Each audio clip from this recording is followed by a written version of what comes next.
Fellow Toastmasters, happy holidays, a how-to guide.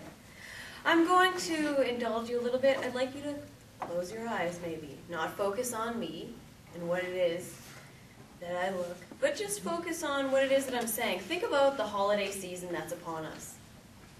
What is it that you need to do for the holidays? What does it mean to have a happy holiday?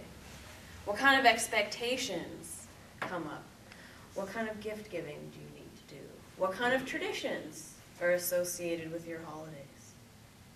What kind of things come to mind?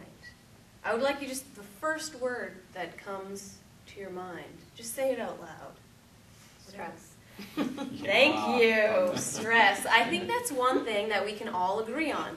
That the holiday season, as we progress further and further along, we get to the point where we just want it to be over.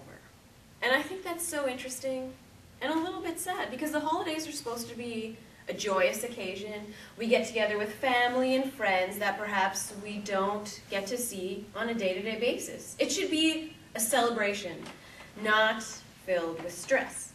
So this evening I'm going to go through 3 different ideas that I think you may be able to take something away from in order to have your happy holidays. Now, the first thing I'm going to focus on is getting organized. Seems pretty simple. I would think that making a list would be a good place to start. And as many of you know, when you start to make a list of what it is that you need to do, what kind of parties are you invited to, what kind of responsibilities do you have, is there gift giving involved, is there cards, food you need to supply, sooner than later you realize that you've got quite a chock-a-block of list of expectations that you want to fulfill.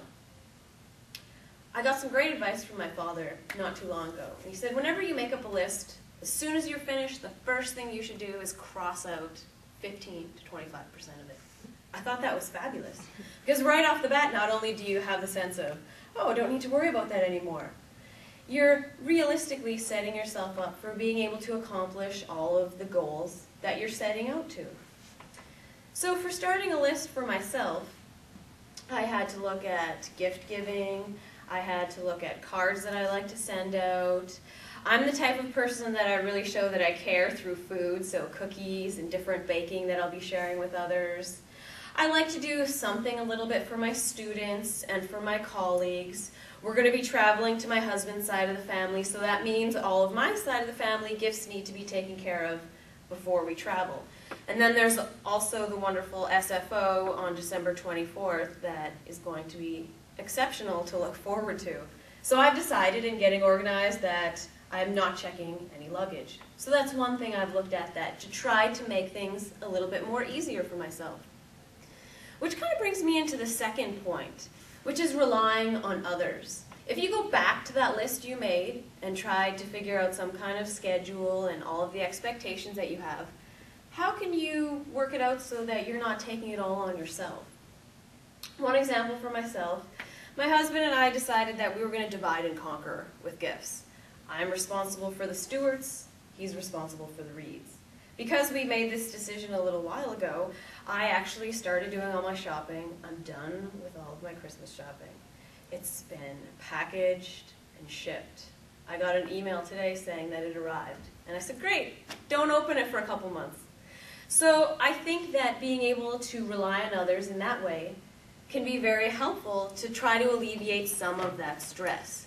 Another way in which you could rely on others, in the past I've gotten together with some of my friends right around middle December when things really start to come down and you realize what little time you have left, which I have done for so many years. So many years I was the person surrounded mostly by men on the 23rd and the 24th trying to get all of my shopping done. What I always used to do was get together with a few of my girlfriends and we would have a cookie swap. So we'd get together, have a beverage or two, and everybody was responsible for bringing just one type of cookie. And you would cook 5 dozen of them. You would show up, we'd get to talk about how much we can't wait for the holidays to be over, and then we'd swap out. So I would end up walking away with 5 different types of cookies, and it was easy. I don't know about anybody else, but having to cook all of those different varieties of sugar cookies and shortbreads, the special ingredients, the special little silver balls that you want to get, the red little flakes, the little snow pieces of coconut, it was a lot of work. And at the end of the day, you get to the point where you realize, is it really worth it? Am I worrying so much about these little minute details that I'm forgetting about what the holidays are really supposed to be about? So that was one way in which I could rely on others and cross off some of those things on my list and it not be as bad. The third thing that I'm going to suggest is to start a new tradition. For myself, I'm not quite sure what that new tradition is yet this year.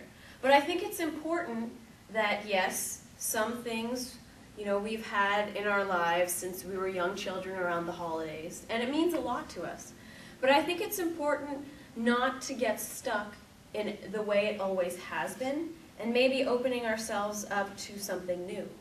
Maybe your tradition could be crossing off that 25% of the list and just letting it go.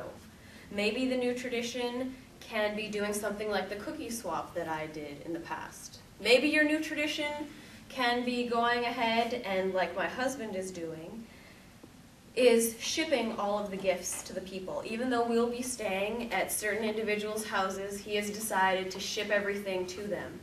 And then we don't need to worry about carrying packages with us as we travel. What I think is important is just to remember what the holidays are really about and not get caught up in the stresses of it. It's so easy to get overwhelmed with expectations that others put upon ourselves. So maybe your new tradition is to focus on what the holiday means to you this year and what it is that you want to do differently to have a happy holiday.